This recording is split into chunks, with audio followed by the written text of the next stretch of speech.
Far, far away, there lived a green ogre named Shrek.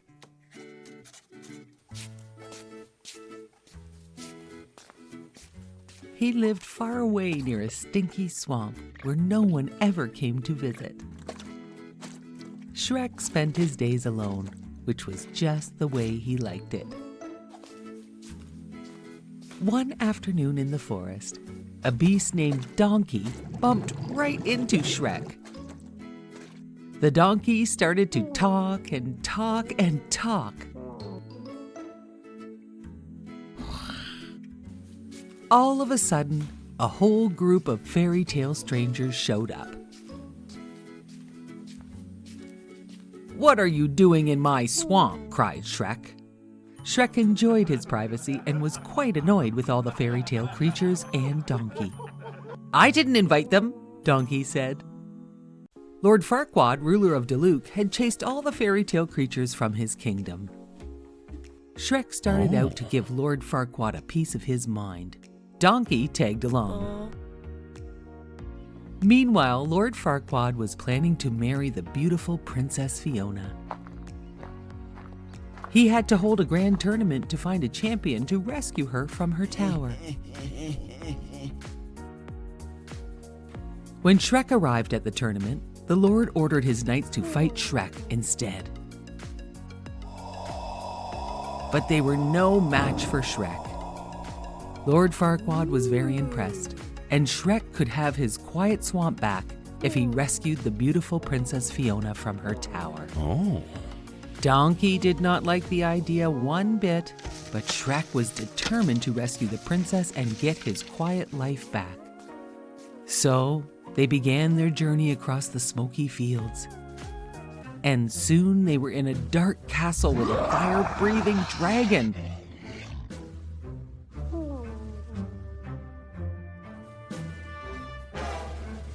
Shrek managed to find Princess Fiona, while Donkey distracted the fire-breathing dragon.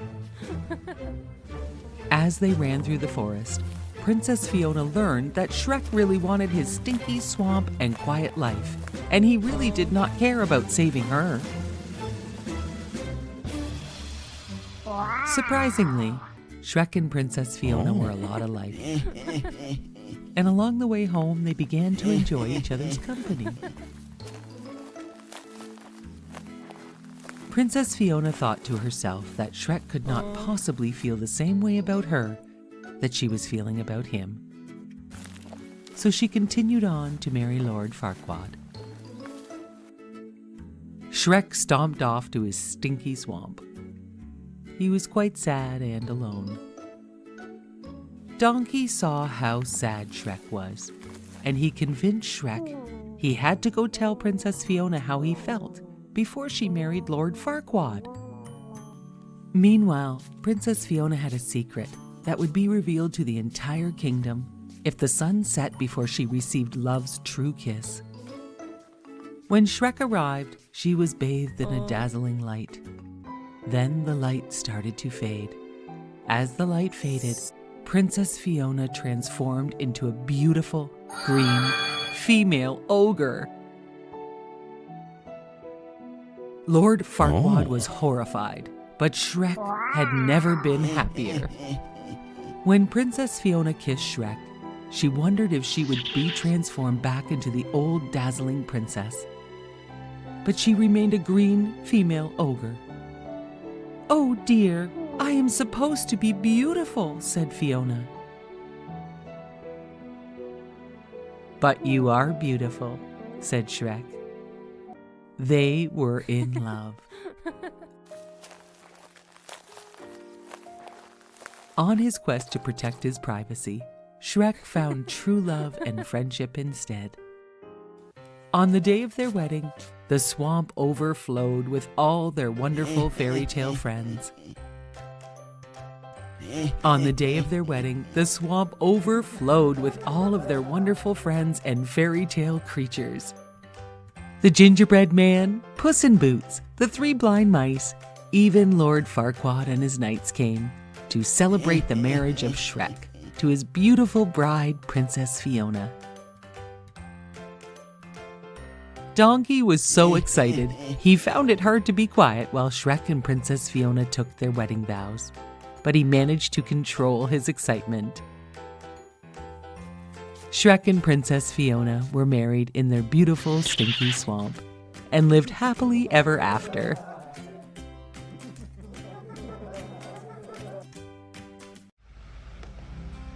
Once upon a time, there was a boy named Aladdin who lived far, far away with his poor widowed mother. One night, a stranger knocked on the front door and said, "Good evening. My name is Mustafa, and I am looking for my brother's son, Aladdin. I would like to take Aladdin to work with me to make good money." Aladdin wasn't too keen on the idea, because there was something about Mustafa that he did not like. But his mother thought it was a great idea, and she agreed to let Aladdin go with his uncle.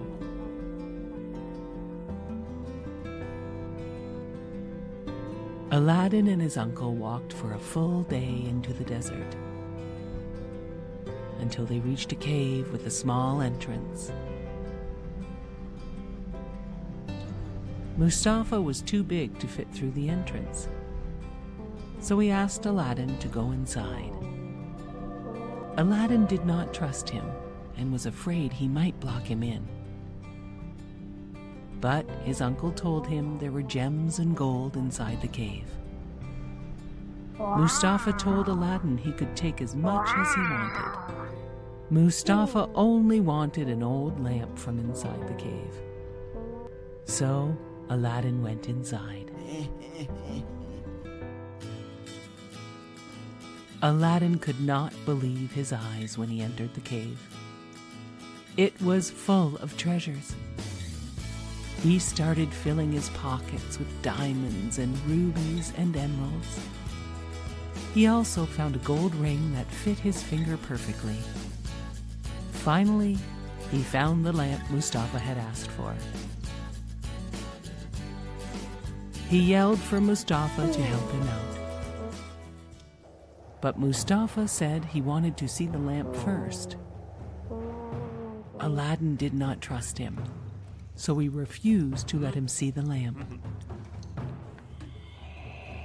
Mustafa was angry and said, "I am not your real uncle, and I don't care about you, Aladdin. Since you won't give me the lamp, I will block the cave entrance with this huge rock." Mustafa left Aladdin inside. Aladdin sat crying with the lamp inside the cave. "Stupid old lamp," he said. "It is not even real gold."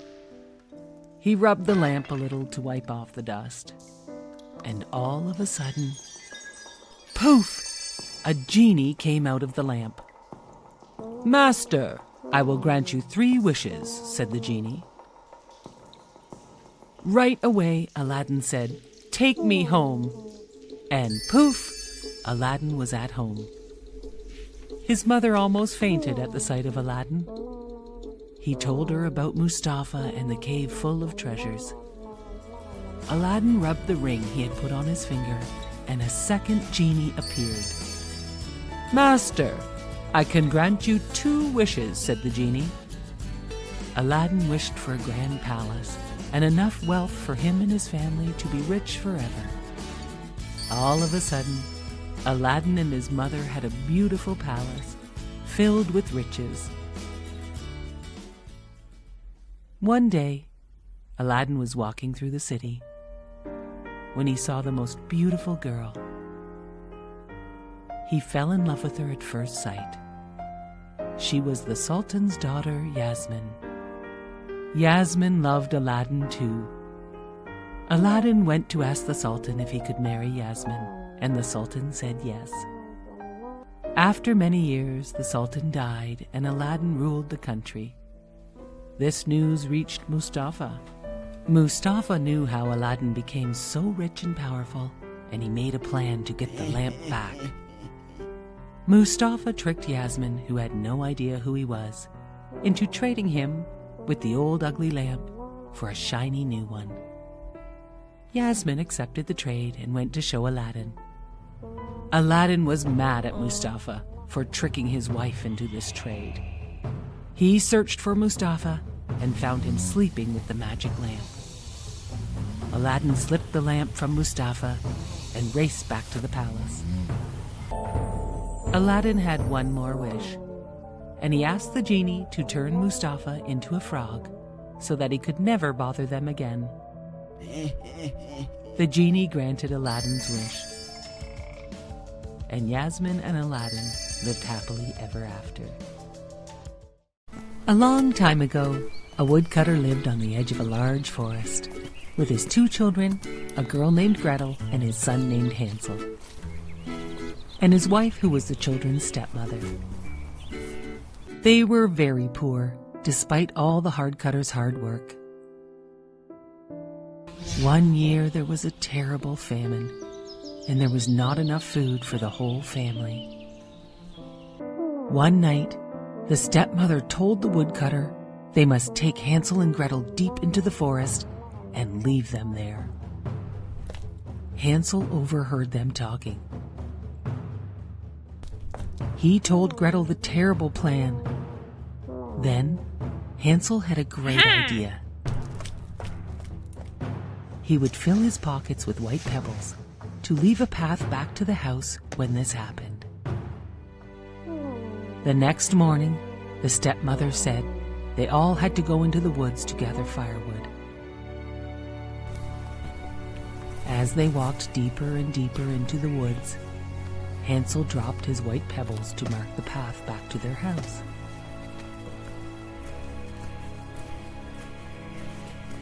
The next day, Hansel and Gretel returned back to the house. Their stepmother was very angry. She told the woodcutter to take them deeper into the woods. This time, Hansel marked their path with breadcrumbs from his pocket so they could find their way home. In the morning, there were no breadcrumbs. The woodland animals had eaten them all. Hansel and Gretel began to walk through the forest, and suddenly, they could not believe their eyes. They found the most amazing house, made of gingerbread, with a roof of icing and windows made of sugar. They were so hungry, they broke off a piece of the house to eat. Then they heard a voice. "Nibble, nibble like a mouse. Who's that nibbling at my house?" The door opened, and an old woman leaning on a cane frightened Hansel and Gretel. The woman then smiled and invited Hansel and Gretel into her house for a delicious dinner of pancakes and apples. After dinner, she said they could stay for the night, and she made up the beds for them, as sweet and kind as any grandmother. The children had no idea the old woman was really a wicked witch. Before Hansel and Gretel awoke the next morning, the wicked witch carried Hansel to a cage she had built and locked him inside. "Now I can fatten you up so I can eat you." The witch made Gretel cook, so Hansel would grow plump. The children cried and begged to be set free, but the wicked witch just laughed at them. Every day the wicked witch, who could not see very well, wanted to feel Hansel's fingers through the bars of the cage, so she could feel how plump he was getting, plump enough to eat. But Hansel cleverly only gave her an old bone to feel. She thought he was always much too thin for her to eat. Weeks went by, and the witch was becoming impatient, as Hansel didn't seem to be growing any fatter. One morning, the witch ordered Gretel to make a fire in the oven. After a while, the witch said to Gretel, "Climb up into the oven to see if the fire is ready." Gretel asked, "But how can I get into the oven to see?" The witch was impatient and climbed up herself to show Gretel how to look at the fire. Quick as a wink, Gretel shoved the old witch into the oven. Then she banged the door shut. Gretel ran over to free Hansel from the cage. They now had nothing to be afraid of. They explored the witch's house and found jewels and gold coins in every corner. Hansel and Gretel filled their pockets with all the riches and gold coins, and they set out to find their way home. They walked for a long time and finally came to the edge of a big lake. "How can we ever cross without a bridge or a boat?" said Hansel. "Here comes a swan," said Gretel. "I will ask her to help us." The beautiful swan agreed to carry them across the lake. Once they were on the other side, they recognized the forest edge, and they began to run down the path towards home. When the woodcutter saw them running towards him, he cried tears of joy for seeing his children. He did not have a moment of peace since he had left them in the forest. His wife had died while they were gone. The children emptied their pockets of all the gold, rubies, and diamonds. The father could not believe his eyes. The woodcutter, Hansel and Gretel all lived happily ever after, with the help of the witch's gold and treasures.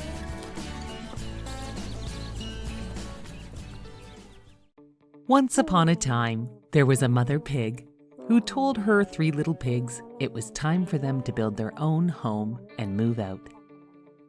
She told them to build their homes to be safe from the big bad wolf.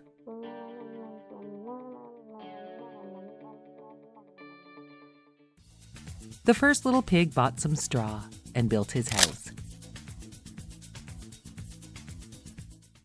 Soon enough, a wolf came along and knocked on his door.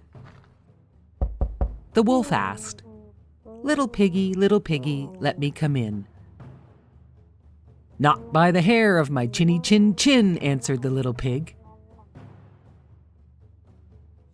"Then I'll huff and I'll puff and I'll blow your house down." And the wolf blew down the little piggy's straw house. The second little pig built a house made of sticks. Along came the wolf, who said, little piggy, let me come in." "Not by the hair of my chinny chin chin," said the little pig.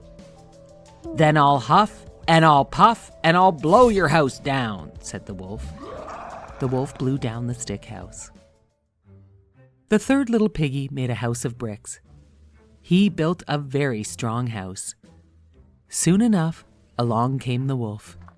He knocked on the pig's door and said, little piggy, let me come in." "Not by the hair of my chinny chin chin," said the pig. "Then I'll huff and I'll puff and I'll blow your house down," said the wolf. So the wolf huffed and he puffed, but he could not blow down the strong brick house.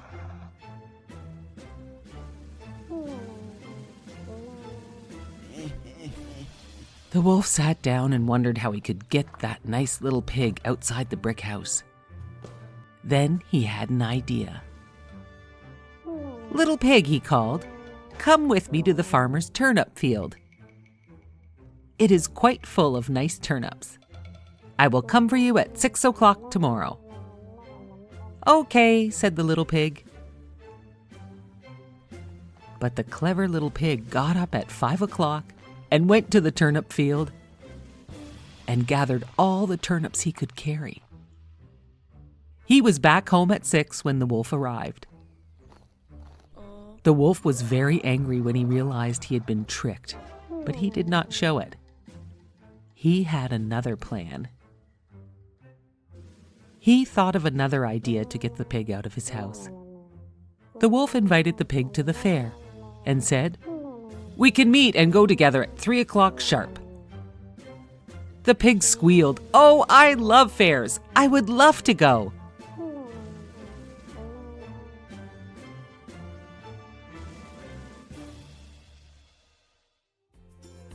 The little pig slipped out early to the fair and had a wonderful time, playing games and eating cotton candy.